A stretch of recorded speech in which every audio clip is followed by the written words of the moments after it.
Apa pasaran kata tentang usaha kerajaan Anwar Ibrahim? Hujung Disember 2025, ada satu berita baik yang ramai orang perasan. Ringgit kita semakin kuat. Dari awal tahun, ringgit naik hampir 9% berbanding dolar Amerika. Malah ia jadi mata wang terbaik di Asia sepanjang 2025. Bukan pasal tuang minyak dunia turun atau nasib baik semata-mata. Pasaran kewangan dunia nampak sesuatu yang berubah di Malaysia.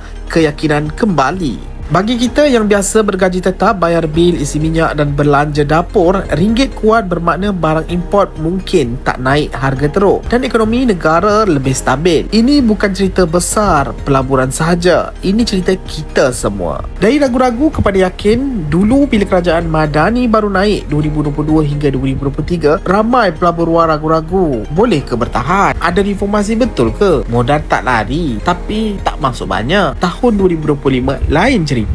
Ekonomi Malaysia tumbuh 5.2% pada suku ketiga, paling laju sejak keluar pandemik. Bukan kerajaan boros belanja je, tapi pelaburan swasta benar-benar jadi. Projek semikonduktor, pusat data di Johor, semua mula berjalan. Pelaburan luar nampak peluang, bukan risiko. Bank-bank besar dunia pun ubah ramalan. HSBC naikkan jangkaan pertumbuhan Malaysia ke 5%. IMF puji kita kuat tahan kejutan dunia. Ini bermakna Malaysia tak lagi dilihat lemah, tapi mula dihormati. Reformasi berani yang berjaya, salah satu langkah paling susah tapi penting ialah ubah subsidi minyak. RON 95 melalui Budi Madani mulai September 2025. Dulu subsidi pukal bagi semua, kaya pun dapat, warga asing pun dapat, ada yang seluduk ke luar negara. Sekarang hanya 85% rakyat layak dapat harga subsidi RM RM99 seliter. Golongan kaya T15 dan orang asing bayar harga pasaran RM RM2.60. Ramai takut jadi huru-hara, tapi tak jadi. Sistem MyCard di pam minyak berjalan lancar. Aduan sikit je, kerajaan jimat RM2.5 bilion hingga RM4 bilion setahun. Duit itu dikembalikan kepada rakyat melalui sumbangan tunai rahmah STR yang ditambah dan bantuan lain. Ini bukti kerajaan berani buat keputusan susah demi jangka panjang. Pasaran suka tengok disiplin macam ni. Bank negara tenang, inflasi rendah sepanjang 2025. Inflasi kita kekal bawah 3% walaupun harga minyak naik untuk sesetengah orang. Bank negara tak naikkan kadar faedah mendadak macam negara lain. Mereka kekalkan OPR pada 3%.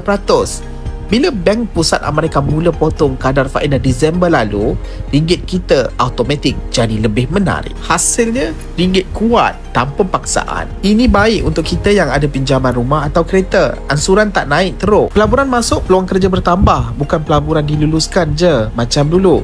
Sekarang benar-benar jadi. Johor panas dengan projek pusat data gergasi. Syarikat besar dunia pindah kilang chip ke sini sebab mahu elak perang dagang Amerika Syarikat dan China. Pelaburan swasta naik 13.2%. Rombakan kabinet baru-baru ini meletakkan orang berpengalaman seperti Johari Abdul Ghani di MITI, orang yang faham perniagaan dan kewangan. Ini beri keyakinan kepada pelabur. Kerajaan serius nak tarik pelaburan berkualiti.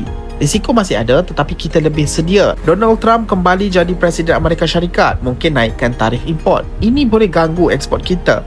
Ada juga ketegangan serantau, tapi bezanya sekarang Malaysia masuk fasa ini dengan akaun lebih sihat. Defisit bajet turun ke 3.8%, inflasi terkawal, pelaburan berjalan. Kesimpulannya, ringgit kuat bukan bermakna semua masalah selesai serta-merta.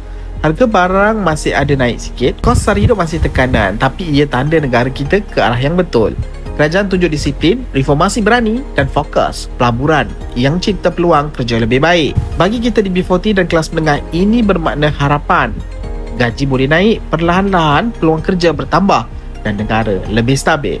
Pasaran dunia dah bagi lampu hijau. Tinggal kita sama-sama pastikan harapan ini sampai ke poket dan dapur kita sebenar-benarnya. Malaysia boleh, kita boleh.